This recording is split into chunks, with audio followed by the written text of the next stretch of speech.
You are listening to KLRN Radio, where liberty and reason still reign. All writers are prone to becoming so attached to our characters and stories that we struggle to see why a passage may not be working. It takes another set of eyes to help us nurture our writing to full maturity. At Black Wolf Editorial Services, we strive to enable writers to develop and grow, shaping stories into masterpieces that can stand the test of time. Editing services are provided for all genres and all age categories. Services range from critiques of the short story through to the line edits of the full-length novel and copy editing for those preparing for publication. We also offer assistance on generating a writer's bio for your websites, as well as help with those book blurbs and promotional material. We won't abandon you to the masses. We want to celebrate with you in your successes. Black Wolf Editorial Services, nurturing your writing into maturity. For a full list of services and prices, visit us at blackwolfeditorial.com. Individuals and businesses with tax problems, listen carefully. Do you feel like you're losing control over your finances? If you owe over $10,000 in back taxes or have unfiled tax returns, we can help you take back control. The IRS is the largest and most aggressive collection agency in the world, and they can seize your bank account, garnish your paycheck, close your business, and file criminal charges. Take control of your tax problems now by calling the experts at Tax Mediation Services and take advantage of the Fresh Start program and new laws that may allow us to negotiate a settlement for the lowest amount possible. Our team of tax attorneys and enrolled agents can stop collections and get you protected so you can take control of your financial future. Tax Mediation Services is accredited by the Better Business Bureau. Call now for a free case review and a price protection guaranteed quote. Call Tax Mediation Services now at 800-610-9050. That's 800-610-9050. 800-610-9050. KLRN Radio has advertising rates available. We have rates to fit almost any budget. Contact us at advertising@klrnradio.com.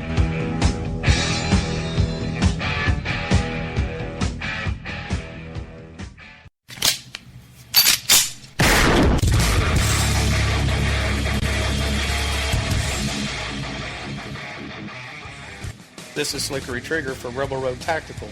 With proper care and feeding, your pistol will be ready when you need it, there to save your life. Shouldn't your gear be that good?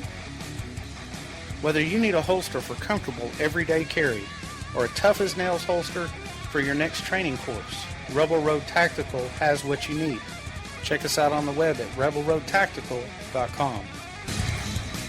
Tired of paying outrageous prices for Viagra? Well, we have great news for you. Now you can finally get Viagra at huge discounts. Healthy Man allows you to save up to $500 on Viagra. Why pay U.S. pharmacy prices of $15 per pill or more when you can get Viagra for less than $3 a pill? Call today and get 40 Viagra pills for only $99. This can cost as much as $600 at your local pharmacy. You can't afford not to call us. If you want Viagra at the lowest prices, never pay $15 a pill pharmacy prices again. Get Viagra for less than $3 a pill. Call 1-800-516-7602 today and save up to $500 and get 40 pills for just $99. Healthy Man is fast, easy, and affordable. Operators are waiting at 1-800-516-7602 to take your call right now. Call 1-800-516-7602. That's 1-800-516-7602. Again, 1-800-516-7602.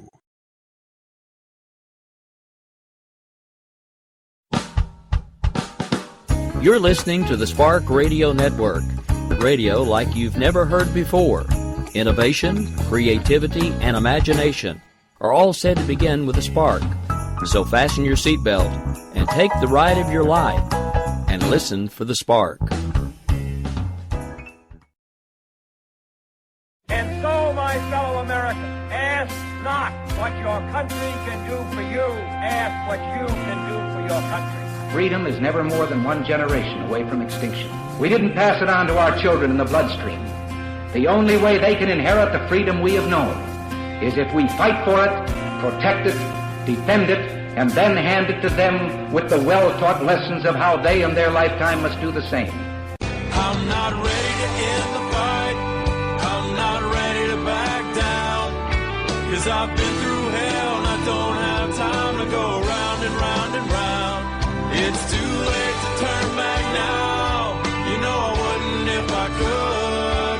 'Cause I'm proud as hell. I can't bring myself to do what it is you think I should. All right, folks, it's Tuesday, and we are on KLRNradio.com. I hope you enjoyed the JD and Stacey show that was up before us. Now you've got Jenn and Rick for the next hour right here, again on KLRNradio.com. We're going to change things up a little bit tonight because Miss Jenn has been letting me know off and on throughout the day that she is really into the Olympics. I, unfortunately, due to a contract dispute with my main service provider, haven't really been keeping up very well.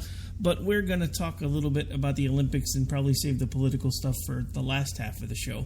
Only because I've about had enough of politics lately as it is anyway. So let's talk Olympics, shall we? Okay. So what do you know at all? Anything? Biggest things I know is stuff that Jess has told me. Apparently there is a team of... basically being, I think, called Team Refugee that's basically competing under the Olympic flag. There are kind of mixed reviews as to that. You see some folks that are all opposed to refugees saying really terrible things about them on social media. Then you see the other folks that are like, oh, this is so awesome because they're still getting to compete. I do know that apparently the first gold medal that the USA won was won by a woman carrying a gun, which is completely awesome, I'm just saying. Other than that, I really haven't been keeping up with too much. Okay, so the refugee thing. Here's my take on it. Let's put out of our minds for a second the political kind of idea that pops up in our head when we say the word refugee right now, because we've been so, engrossed in the political climate of the Syrian refugees and other refugees from the Middle East, and what kind of havoc that is maybe wreaking on Europe and could possibly bring to U.S. soil. Let's just talk about the idea that some people have been persecuted. They've sought asylum elsewhere or refugees elsewhere, but they are phenomenal athletes that absolutely would have made the Olympics had they not been displaced from their country. And so they're getting to compete. And I think if you look at it in that sense, it's really, really cool. It's really cool that there's a place for them to do that. In Olympics past, we've kind of had some of these situations, and sometimes countries have allowed them to adopt them for the Olympics and compete under, say, the U.S. flag or compete under the, whatever it is. But this is kind of a unique situation that we've decided that because they don't really belong to any country, it's going to be a refugee team.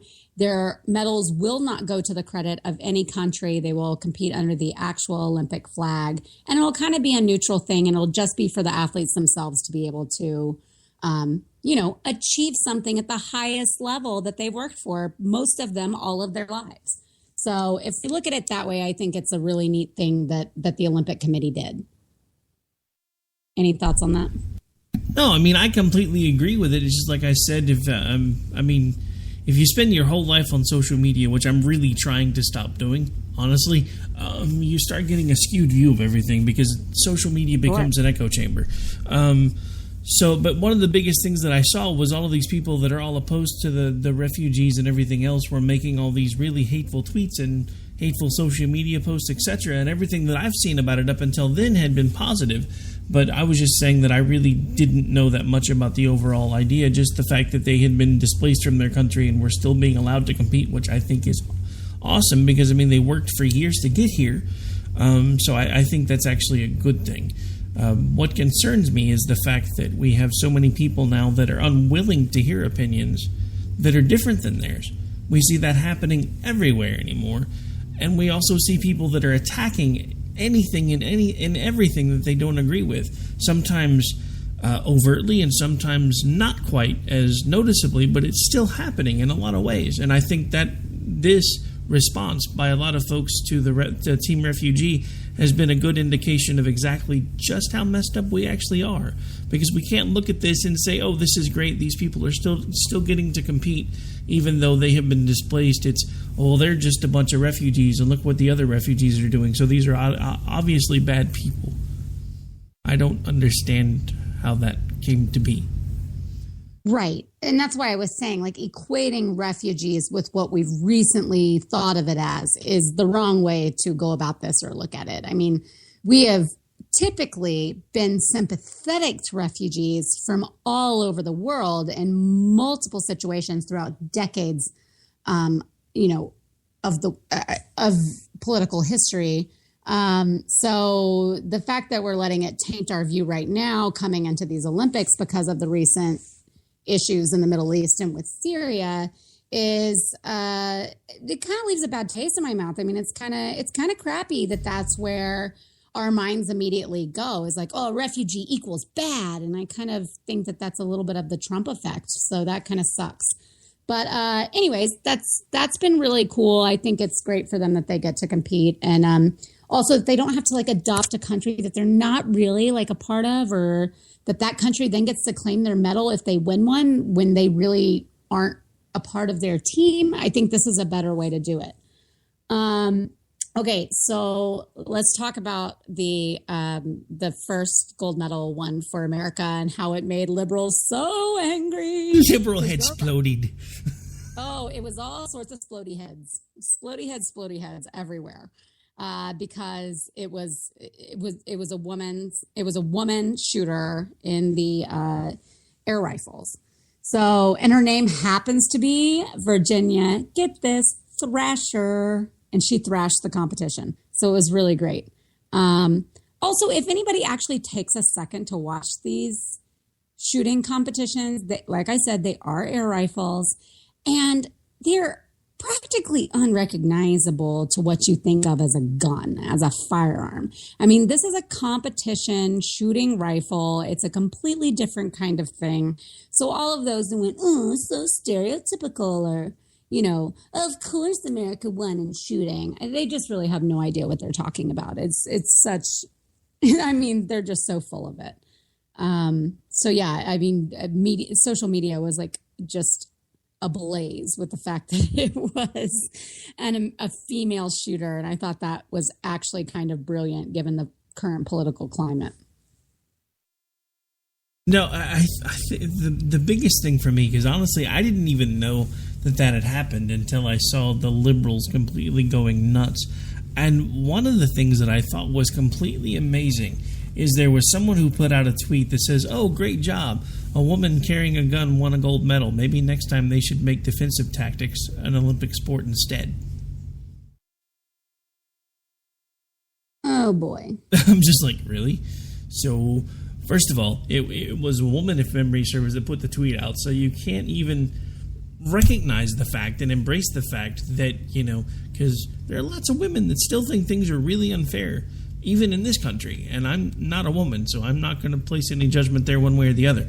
But you can't even take a second and say, ooh, that's awesome. Someone that is of my same gender just won a gold medal in the Olympics, and it was the first one for our country in the games. And by the way, this Virginia, like she kind of came, I mean, she's been good at what she does, and especially on the collegiate level, she kind of came out of nowhere. This was not like she was the heavy favorite in this kind of thing. This should be a proud moment. She should be commended. And you know what? Screw all the haters that want to have some snide, smart ass remark that they think they're so clever and can pat themselves on the back for at cocktail parties with their liberal friends. This was an accomplishment, and she has worked for a long time to be this good and be at the top of the game here. And this is a kind of sport that it's competitive and respected worldwide. This is not an American thing. This has nothing to do with guns, violence, or gun control. So shelve that and go home. It's ridiculous. I have no opinion. No, I mean, you should have an opinion. If anybody in between the two of us should have an opinion about this, it should definitely be you. I mean, and I actually want to ask you some questions about that. Knowing that in this event there was a female participant that won the first gold medal for the country as a female, how did that make you feel? Well, okay, first of all, I want to say that if we really want to do this whole, female empowerment and we're just as good as men and we're not represented, we want to, use all of these things and try to say that we need to be better paid and we need to be better this and we need better that and we can always be just as good. Let's talk about the Olympic team for the United States. First of all, the Olympic team has more women than men that qualified to compete in these Olympics. We have more women competing for our country than any other country, and also by percentage than any other country in the history of the Olympic Games. So let's just go ahead and take that in for a moment. More women than male athletes qualified to compete under the U.S. flag. And more women are competing for our country, percentage-wise, and also numbers-wise, than ever in the history of the Olympics for any country. That's amazing. And it also makes me want to give a big finger to all the feminists and all the liberals that want to say that we just still want to keep women down. I mean, it's utterly absurd, especially when you're talking about something like this. This is in athletics, and and women are dominating this Olympics. So it's really cool to see, and it was really great that she won the first gold for the United States at 19 years old. Can you even imagine? And nobody wants to know what I was doing at 19. I'm just saying. How nice. I mean, just how neat. How cool is that? I just think it's awesome. No, I mean, it's incredible. And you know, having children around that age now, and still them, for the most part, other than doing their daily job stuff, being basically lumps on the couches, I'm actually impressed that a 19-year-old won a medal at all. Well, I mean, basically, right. So that kind of leads me to talking another, like, if you want to talk about, there are two female athletes that I think we can talk about that are like, I am woman, hear me roar. You're not going to shut me up off screen, on screen, and you're also not going to shut me up in the pool. One of them is Ledecky, who has won gold in the 200 and 400 freestyle, and I'm talking has won it like she swam in, touched the wall, and turned around and watched all the other women come in. She so dominates this field. They say that she swims like a man, but that makes feminists' heads blow. But she does. She has a rhythm very similar to Michael Phelps. She is just so she wins by 1.5% to 2%. If every person in every sport, if you applied that in other sports, we would be talking about the percentage wise of what she wins with. You would be talking about people beating each other, not by tenths. You would talk about like someone in track and field winning something by 30 seconds. You'd be talking about someone in soccer winning by 6 goals. You'd be talking, things that are just unimaginable at this level is how much she's winning by. So she's completely dominating. Then you have Lily King. And Lily King caused a lot of controversy this week because she, there was a Russian swimmer who is known to have been, she's tested positive for drugs several times. And she actually didn't even know if she was going to be competing in these Olympics right up until the very beginning of the games, like right at the beginning of the games. And she ends up getting approved to win, and also talking about a 19-year-old, by the way. Lily King is 19. And she gets approved to swim. This Russian does. And as she swims her heat for the 100-meter breaststroke, she wags her finger after she comes up, like number one, and has kind of this smirky face and is wagging her finger for number one. And Lily King is behind. She's being interviewed, and she's watching on screen. And they're interviewing her, and she starts wagging her finger back at this girl.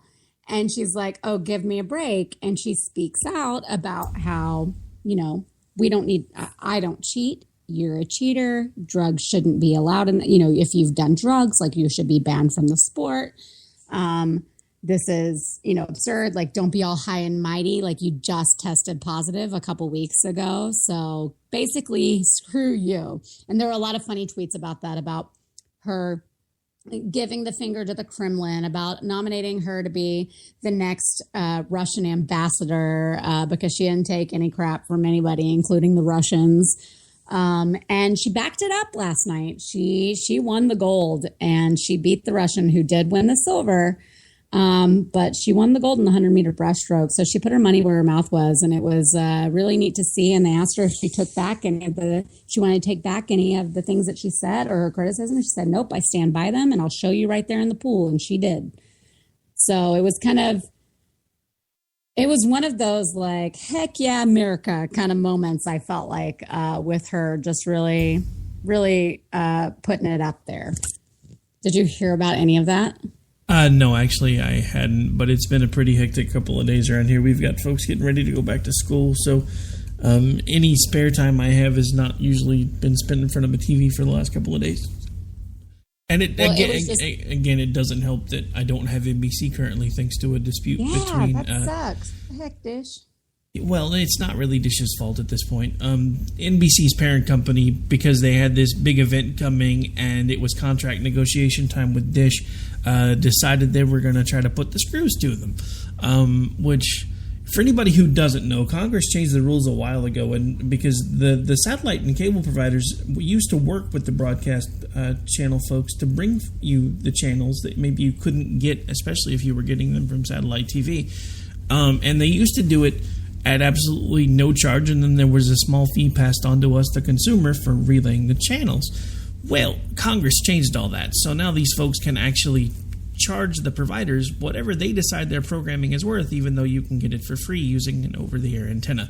So Dish usually balks pretty heavily when the parent companies come along and say, well, it's time for a new contract and we want more money. Dish has basically told them no for now a month. This is actually... I've had Dish before. I remember this happened with Time Warner like a year and a half ago. Yeah. It happened with us with NBC and another channel too. And it took forever, and it really, really stunk. But it wasn't during the Olympics, which would have been the death of me. So the good news is Dish is providing all kinds of other ways that we could watch it. And if I had time to watch TV, I would probably be at least somewhat up to speed. But the fact that NBC isn't readily available is making it a little bit harder for me to keep up. Yeah, sure. It's just kind of annoying. I told you, off air, that I'm such a nerd about the Olympics. I grew up. Well, my entire family has been involved in all sorts. My sister actually was a gymnast, and she was lucky enough to spend some time training at Bella Caroli's camp, and she was an elite gymnast. So she's very competitive and was doing all sorts of crazy skills that you're seeing a lot of these girls do. And we've always just been really, and my brother was an athlete. I mean, my dad was a quarterback. So we've just been sports, everything. As much as we are fine arts, we're also sports. And so we've always just loved all of the Olympics. We get super into it. And I was telling you earlier that I'm Chromecasting it live from the app onto my TV while I'm also streaming other certain feeds on my computer. And we're just my dad's got a feed going. My mom's downstairs with a feed going because we've all been hanging out, watching all the stuff. And it's probably insanity. We're probably... over the top, and you call us obsessed, but I wasn't joking when I said I'm an Olympic junkie. I love it all. It's so great. I don't care about swimming any other time of the year, but I'm so gung-ho right now during the Olympics. It's just hilarious. Oh, no, see, that's funny, because swimming happens to be one of my favorite all-time pastimes in sports, and I've really not been that much ever into the Olympics, oddly enough, which drives my middle... That's funny. Well, I used to it's actually not true. I say that I'm not wasn't into swimming, but when I was at University of Texas, which just wins so many swimming and diving national championships, and Eddie Reese is such a legendary coach that's there, I actually did pay a lot more attention to it and went to some meets and everything because they were, winning everything all the time. And there's quite a few Longhorns on this current team, as there always are. But in general, I'm just saying, each individual sport, I'm not always so crazy about. Gymnastics, I always really know, and I'm always keeping up with. But everything else happens to be more of just I get super obsessed during the time, and it's fun, it's great, and it's lot of spirit and patriotism and, you know, hopefulness and all sorts of good feelings surrounding all of it. So, speaking of gymnastics, did you see the video of the French guy? I think it was a French guy. Oh gosh, the leg. Oh my God. Ugh. My wife actually woke me up to show me that video. I'm like, you woke me up first thing in the morning to show me that? What's the matter with you? Yeah, no. So, gymnastics, like I said about my sister, like my family's super into. And so I was watching the women all day today. And spoiler alert, which I think it's already aired prime time now. You probably already know, but it's also been tweeted out. You can't keep this information in anymore. And they're actually competing in our time zone, so it's not as easy. I mean, it's just like it's happening in real time. They're able to like air stuff live. But the women won by 8 points, which is like unprecedented in international competition. So our U.S. women won the gold by over 8 points. Usually it comes down to hundredths, at least tenths. And they are just far and away like the best gymnastics team there has ever been, with a couple girls that are considered some of the best gymnasts of all time, which is just truly phenomenal. It's just outrageous that any team, not just U.S. team, but any team would win by that wide of a margin. Literally, one of the last girls to compete for our team only needed to score like just such a low percentage of what her actual score would end up being in order to keep them in the medals. No, I think she needed to score a 7 out of 15 or out of 15.8. She needed to score like a 7.4 to still get the gold. She didn't need to score at all. Like she could have walked up and just done nothing in order to still be a medal, for them to still get a team medal. So that kind of athleticism, that kind of power, that kind of domination is what makes me love the Olympics so much, and is what's so cool to see these athletes just get better and better and better and peak at the best possible moment, which also means you end up seeing some fall and break at the worst possible moment. And that's kind of what happened with the men's gymnastics team, and sometimes happens with a few of these individual swimmers. It's like they've been so good and they just don't get there, or they have some sort of kind of break and it stinks. So it can be like the best thing ever, the most heartbreaking. And I think that's part of what makes it so fun and emotional to watch. So I'll end my Olympic rant on this. As of right now, the U.S. leads the medal count with 24 medals, 8 of each. 8 gold, 8 silver, 8 bronze. So we're doing pretty good. I'm just happy to hear that we're leading the medal count so far. Oh yeah, we're leading 24. We've got 24 total. The next is China. They've got 17. And you know, China, they did so well in Beijing, and in various sports, it has since been seen for sure that they were in some way or another cheating, whether it was through enhancements or other sort of paperwork forging and things, and they're having to and they allowed them to keep their medals there, but they're having to play by the rules now, and their performances are definitely showing because of it. I mean, it's definitely it's obvious they're not quite as dominant as they have been in quite a few sports, because they are having to actually play by the rules and not be make cheatersons. So and I know, how dare everyone make them actually play by the same rules as everybody else. Right, which kind of lends to Lily King's thing about like, let's do this clean, let's do this right, let's be honorable. This is the Olympics, for goodness sake. Let's not be those people that dishonestly, nothing is worth that. And if you can't win it clean, then you can't say you won it all. So, and I agree with her. And she was very bold to stand up and say that. And even when being questioned about U.S. athletes that have had troubles with some, drug indiscretion, she said, nope, they should be held accountable too. I agree. So I'm not going back on what I said. So, pretty strong little 19-year-old there. And she backed it up at the pool. So that's pretty cool. So my last take at the Olympic stuff before we go to break and then change gears to the stories of the day.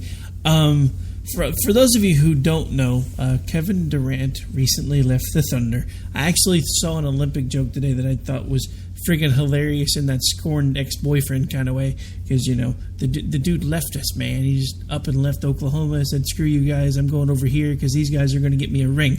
So there's a running joke now that if the USA doesn't win the gold in basketball, Kevin Durant's going to go to another country.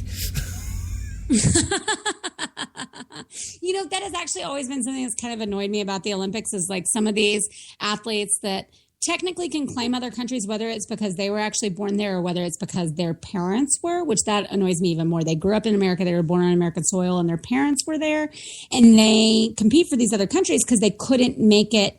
Some of them it's because they couldn't make it on the U.S. teams, but they could make it on, say, Latvia's teams or on Argentina's team or something like that. So they compete under a different flag. Some of them is because they have some sort of loyalty and they want to be able to do that and honor their heritage. But it has always kind of annoyed me that I'm like, wait a second, you take full advantage of the training, of the facilities, of the coaching, and of the environment and, you know, ability to succeed in the United States, and then you go compete for someone else to win the medal under their banner. It just irks me a little. I understand why, but it just makes me a little like, oh, that's annoying. Anyways. Rant over. All right, so folks, on that note, we are at the bottom of the hour already. My oh my, where did the time go? We have got to take a break. When we come back, we're going to talk about the shenanigans in the news on both sides and the craziness that is 2016. This is the Jenn and Rick Show. We'll be right back here in just a moment. Don't have time to go round and round and round. It's too late to turn back now. You know I wouldn't if I could, 'cause I'm proud as hell. I can't bring myself to do what it is you think I should. You're listening to the Spark Radio Network. Radio like you've never heard before. Innovation, creativity, and imagination are all said to begin with a spark. So fasten your seatbelt and take the ride of your life and listen for the spark.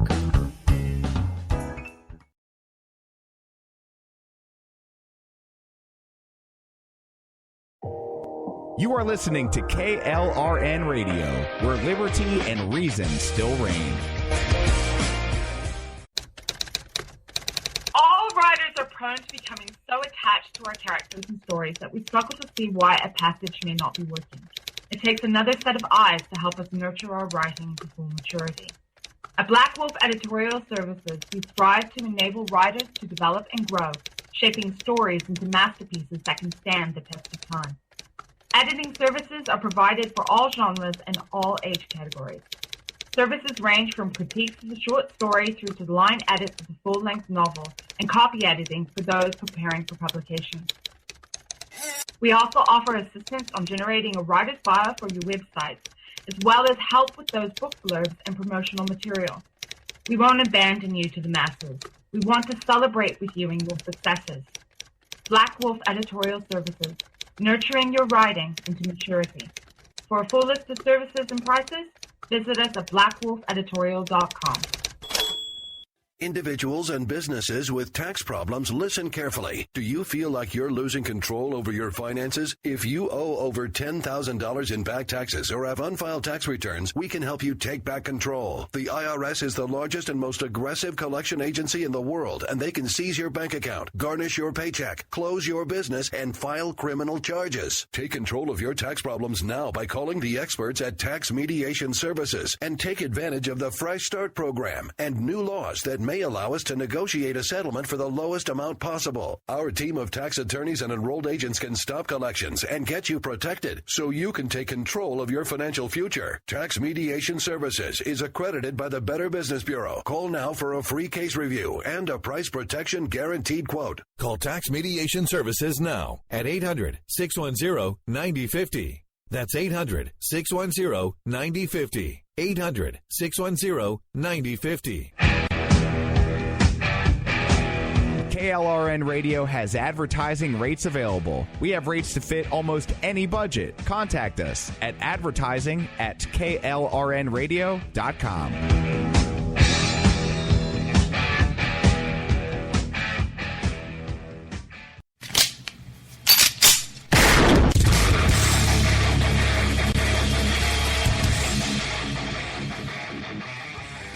This is Slickery Trigger for Rebel Road Tactical. With proper care and feeding, your pistol will be ready when you need it. There to save your life. Shouldn't your gear be that good? Whether you need a holster for comfortable everyday carry or a tough-as-nails holster for your next training course, Rebel Road Tactical has what you need. Check us out on the web at rebelroadtactical.com. Tired of paying outrageous prices for Viagra? Well, we have great news for you. Now you can finally get Viagra at huge discounts. Healthy Man allows you to save up to $500 on Viagra. Why pay U.S. pharmacy prices of $15 per pill or more when you can get Viagra for less than $3 a pill? Call today and get 40 Viagra pills for only $99. This can cost as much as $600 at your local pharmacy. You can't afford not to call us. If you want Viagra at the lowest prices, never pay $15 a pill pharmacy prices again. Get Viagra for less than $3 a pill. Call 1-800-516-7602 today and save up to $500 and get 40 pills for just $99. Healthy Man is fast, easy, and affordable. Operators are waiting at 1-800-516-7602 to take your call right now. Call 1-800-516-7602. That's 1-800-516-7602. Again, 1-800-516-7602. It's too late to turn back now. You know I wouldn't if I could. 'Cause I'm proud as hell. I can't bring myself to do what it is you think I should. All right, folks, we are back. We are live. This is the Jenn and Rick Show, and at this point, we're going to change gears. We've been spending the first half of the show talking about the Olympics, some of the backlash from the Olympics, some of the overall shenanigans around the Olympics, and the fact that Team USA is currently kicking butt. Woohoo! But it is time for us to take a look at the news, and of course, as usual, we're going to focus on more the political side of things. Two big stories for the day were the recent rally. I think, was it today or yesterday that Hillary had that rally? It was today. It was today. That's what I thought. So anyway, today Hillary has a rally, and the father of the Orlando shooter was not only in attendance at the rally, he was actually on the stage right behind Miss Clinton at the rally. Of course, she herself says she doesn't know or didn't know that he was there. Somebody obviously had to know he was there, otherwise he wouldn't have ever made it onto the stage. But I guess it is possible maybe she didn't know. I find it a little hard to believe, but meh. Well, okay, so I find it hard to believe that nobody knew. I can understand them maybe them protecting her and not telling her that that's who that was or what that was. But certainly Secret Service knew. He's on all sorts on their radar. He has like I told you before, he has all sorts of questionable political and social ties. He has made extremely radical statements before. He has been involved with the Taliban. He has praised leadership in Sharia law Middle East. So they certainly know who he is, and they're watching him, and they would not allow him on a stage or that close of proximity to a presidential candidate without being aware of it. There's just no way. Maybe she was protected from knowing that exact thing. Probably not, though. But who knows? I just have no doubt that someone there knew, and it definitely was the Secret Service, and probably way more than that. I mean, well, here's my thing with that. Let's say, for the sake of argument, I mean, the Secret Service obviously had to know. For him to be able to make it up on the stage, he had to get clearance to be that close to her. You know that. I know that. Everybody that pays attention to these type of things knows that. So my question is, if the Secret Service knew, how would they not have told? I mean, you mentioned yourself his questionable situation. How would they have not mentioned that to her would be my question.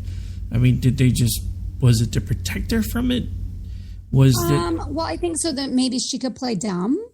But I think that maybe the DNC was involved, as in, I don't know. One of the theories I've kind of thought is maybe they're wanting to provoke Trump. provoke his base, see what kind of crazy thing might be said that they can capitalize on. He claims he was invited by the Florida DNC. So if that ends up bearing any truth, then, yeah, I would say it was for sure a plant and it was purposely political. And they maybe wanted to give her an out so that it didn't rely on her. I mean, and again, you know, the thing about it is, and even if she didn't know, the simple fact of the matter is the optics for this are terrible. But I guess what I don't understand, and this is going to probably be where we're going to shift gears for a minute, because I've seen this happen more and more. Every time she has a questionable situation or something that the media could actually capitalize on, or even the more conservative media capitalize on and say, look, this is what's going on with this particular campaign. Every time Donald Trump somehow comes swinging in from somewhere as White Knight on a horse and just takes all the media attention right back off of her again by saying something completely stupid and outlandish. And he did it again today. I don't understand how anybody could think this is coincidence anymore, because every time she ever steps on a landmine, he's there to shove her off and take the hit himself.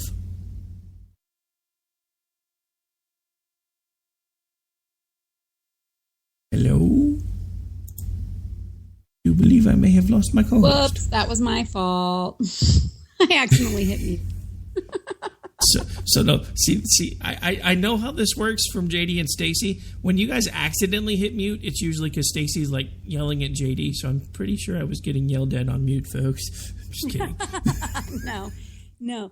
I was saying that it's become uncanny. I mean, it's the timing, the quickness with which a story comes up that puts Trump in the forefront anytime that she has a misstep is just becoming like too much for coincidence. And that is a little tinfoil, but it just has been one after another, and the frequency of which it happens is absurd. And I do want to say real quickly though, her spokesperson has now said, Nick Merrill has now said that she disagrees with Omar Mateen's father's views and disavows his support. Which is similar to what, it doesn't matter what else happens, that's what needed to be said, is similar to what Trump should have said at the very beginning of the whole David Duke situation, but didn't and kept it going on for way too long. So her spokesperson has said that, believe what you want, that is the official word. But yeah, Trump just steps in it every time there is a day that can be a negative news media day for Hillary Clinton, and there is something to be talked about, like a mass murderer, one of the worst terrorist attacks in U.S. history's father, directly over her shoulder during a rally supporting her. There has to be some controversy that he has to have. And what was that controversy? Actually, I have the clip. I figured. And by the way, and if she gets to pick her judges, nothing you can do, folks. Although the Second Amendment people, maybe there is, I don't know. But all right, so it doesn't translate quite as well on audio. I do encourage you to go look at the video, because as someone who has been trained to study human reaction, this man was not joking. It was not anything that he said was funny, and he wasn't referring to the Second Amendment lawyers. You can see it by the look on his face and the little smirky grin he has right as he pops off with it. This was not something that he said lightly. He meant exactly what he said, and he did it on purpose. The scary thing is, for all of the folks that are rushing to his defense and saying he didn't really mean it, he's got some guy that put out a statement talking about what he was referring to was the fact that the Second Amendment groups are well organized and a large voting bloc, and they would probably be able to do something about it.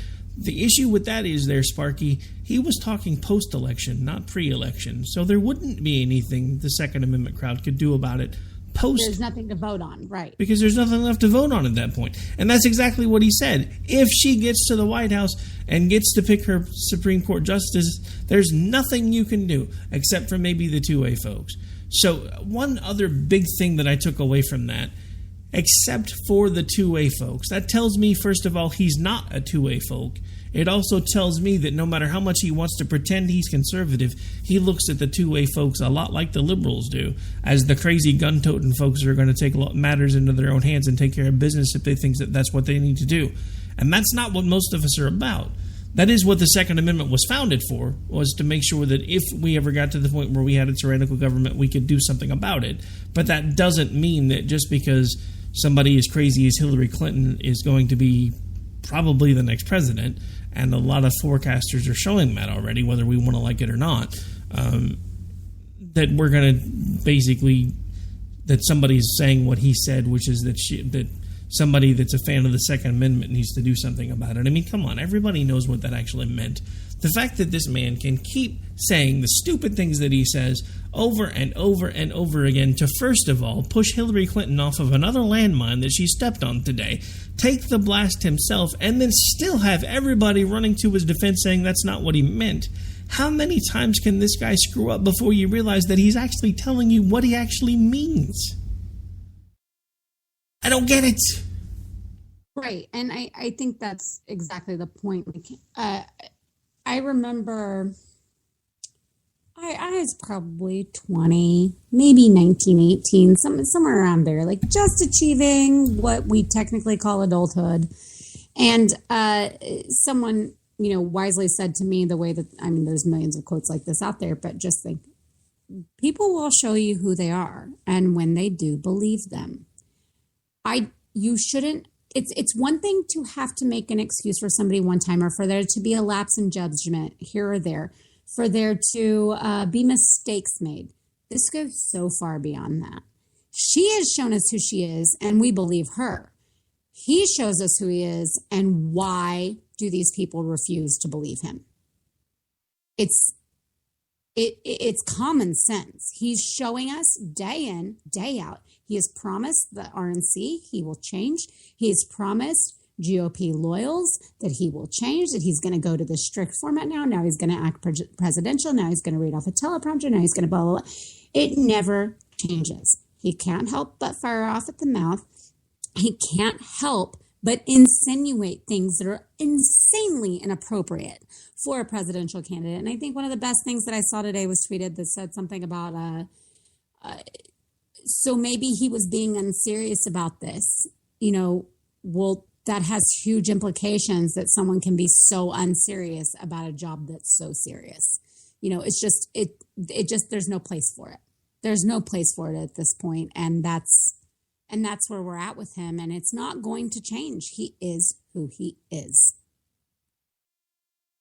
No, exactly. So, but here's the thing, and this is something that I've had to come to terms with over this election cycle. There are a lot of folks that don't want to come to terms with some of the things that you and I have come to terms with over this cycle, because in order for them to realize that Trump is exactly as crazy as he says he is, and she is exactly as unfit as she appears to be, they have to understand that at this point our system truly is broken, because up until now it's been the lesser of two evils, and you pick the one that you can stomach and you move on. This election cycle is basically the choice between not the lesser of two evils, but it's a choice between poisons. Do you go with the hemlock or do you go with cyanide? Either way, you're dead, but which one tastes better? Right.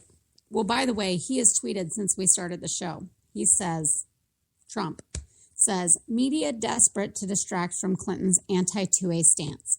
I said pro-2A citizens must organize and get out vote to save our Constitution. No, you didn't. No, you didn't. I wish you would have said that. That would have been great. If you would have said that, I actually could have supported your statement. Because, I really agree with our friend and also KLRN host Stacy here that we must be accurate. If we want to strive to have honesty and integrity among our own, we must also have it about the competition, about our other political allies and foes and all the like. And since most of us involved here right now are never Trump. I'd rather be accurate about what we're never Trump about. And if he does something or says something that is good or right, that is fine. And we should not distort that, or we shouldn't try to make it into something that it's not. But that's not what he said. And I would have defended him had that been what he said. He said nothing about voting to save our Constitution. He talked about doing something after Hillary was elected into office, and that has nothing to do with voting. No, exactly. And, I've been, and actually I get, believe it or not, every once in a while I actually get praise from Trumpkins, because when Donald Trump does something right, I'll tweet about it, or I'll say something about it on the show. And that's happened, I think, maybe three times, maybe, in or also over when a year. Criticizing Clinton, but like comparing it to Trump, and I'm like, no, we got to criticize them both here. Or that doesn't excuse what she did just because Trump was worse, and vice versa. Well, no, I fully understand that, but I guess the point I was about to make is, there's all these people that are doing, as Stacey likes to put it, mental gymnastics to equate themselves back to what Trump probably meant to say, maybe, as opposed to what he actually said. And the problem that I have with that is this wasn't a tweet. This wasn't 149 characters. I can understand when you maybe abridge something for a tweet and have to put out another one later and say, okay, so I ran out of room, so this is what I actually meant to say. This was a press conference. This was a camera. This was a rally. This was his ability to say anything he wanted to say for the length of time he wanted to say it, and he was the one that condensed it down to a 30-second soundbite that said, hey, if she gets elected, you can't do anything about these votes. Well, except for maybe you 2A people. So how do they put in all this filler now and say this is what he actually said when we can hear what he actually said? That's my problem. I mean, and maybe if he would have come out and said, look, this was a press conference or a rally or whatever it was, this is what I meant to say, this is what I actually said, that would be different. But to try to blame the media and say that we're trying to spin it because all he said was, hey, you 2A folks, you got to do something about this, yo. I don't know how. I mean, I know he's supposed to be like the spin doctor, but I don't see how he can spin this one, except for to his dire supporters who have been defending him all day. And again, I'm irritated, almost said a word I'm not really supposed to say on the radio, because he's again detracting from a perfect point where Hillary Clinton could have been being skewered all day long, and he jumped on the landmine for her again, as he's done again and again and again and again. And if you think it's coincidence, shoot me a DM. I've got a bridge in Brooklyn. I'm pretty sure you're gonna like it. I promise. I'll sell it cheap. Yeah, it has to. I mean, it's just hard not to go there with it. It's just hard not to, because it's just every single dang time. I mean, it's like I've even started joking around about it on the solo show that I do 5 nights a week. I have a clip now, and I would play it, but I don't have it queued up right now because I've actually tried to swear off talking about Trump about 4 times in this election cycle. And each time I do, he does something crazy in the news, and I have to come right back into it again. So it's the line where every time I think I'm out, they pull me back in. I play that every time before I start a Trump segment because everybody's getting mad at me because I keep talking Trump segments, but he keeps doing crazy crap, so I can't help it. Yeah, if he would just stay out of the headlines for like a hot 12 hours, then maybe we wouldn't have to talk about it so much. We could talk about, we could bash Hillary some more, or bash Planned Parenthood, who was abhorrent today as well. Oh, yeah. So the interesting thing about that, we've got a couple minutes to kill. For anybody who doesn't know, this is the anniversary of Mike Brown being shot.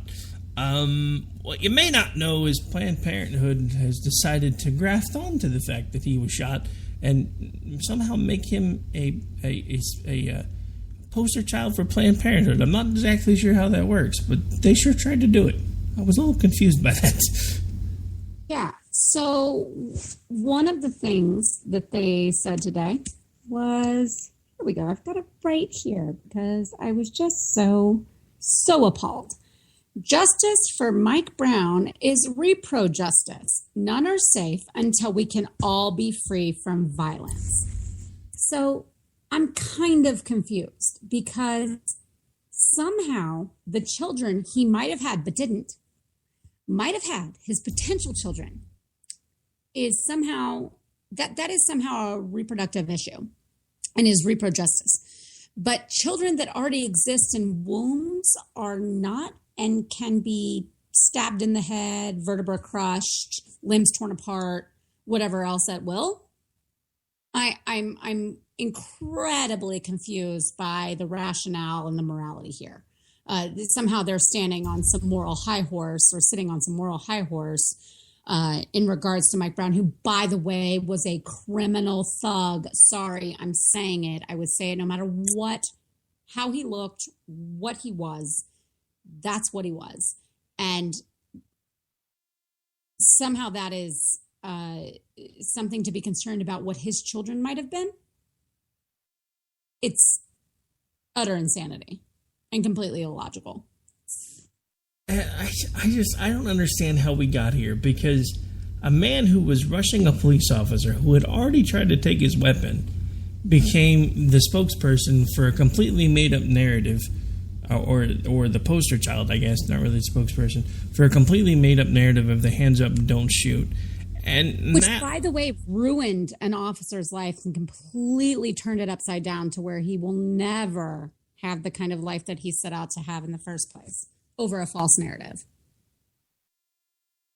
I don't know. I mean, I just thought that would be a decent story to end the show on, because it just shows you exactly how crazy everything has gotten, because Planned Parenthood, of all people, is using this person's death as an excuse to push their own narrative. And it goes even further. Because the official account for the Planned Parenthood Black community, which is ppblackcom, says the anniversary of his death reminds us that Black children can live free from harm, until Black children can be live free from harm, but reproductive justice cannot be achieved.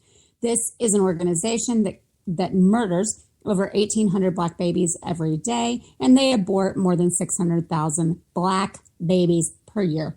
Please go ahead and shut your face about harming Black children. Don't want to hear it. Spare me. No, I mean, exactly. I mean, just let the illogical bit of this sink in for you for just a second. The folks that are aborting hundreds of thousands of Black children every single day are talking about how Black lives need to be made more safe. It goes along with everything that I've been saying now for the last several weeks. I honestly feel like at this point we're living in some bizarro world, or I keep waiting for either Rod Serling or Forrest Whitaker to run out and say, "Surprise, Twilight Zone," because it's just nuts. But anyway, we really are honestly about out of time. I didn't realize it was that late. So at this point, why don't we do what we do pretty much the close of every show? Why don't you remind folks where it is that they can hang out with you should they choose to do so when you're not sitting here listening to me prattle on like a moron? All right. Well, 99.9% of the time, you can find me on Twitter at jhomestead and Facebook JR Homestead and misfitpolitics.weebly.com. All right. And, of course, I am Rick Robinson, co-host of Jenn and Rick, also host of America Off the Rails, and host of Finding Common Ground. You can find me most of the time on Twitter at AOTR_host. You can also shoot me an email at rick@klnrradio.com or ricky@thesparkradionetwork.com, or you can give the show page, America Off the Rails, a like. You can also send a friend request to my professional Facebook page, Rowdy Ricky Robinson. Easiest way to communicate with me is either going to be Twitter or email. It's the two things I check most often. And on that note, folks, we are out. I've got to get ready to get things wound up so we can do this for an hour again here in a minute on America Off the Rails. And just want to thank everybody for tuning in for the Jenn and Rick Show, and I hope you guys enjoy the rest of your Tuesday. Go back to watching your Olympics. I'm jealous of those of you that still have NBC. Just saying. 'Cause I'm proud as hell, I can't bring myself to do what it is you think I should.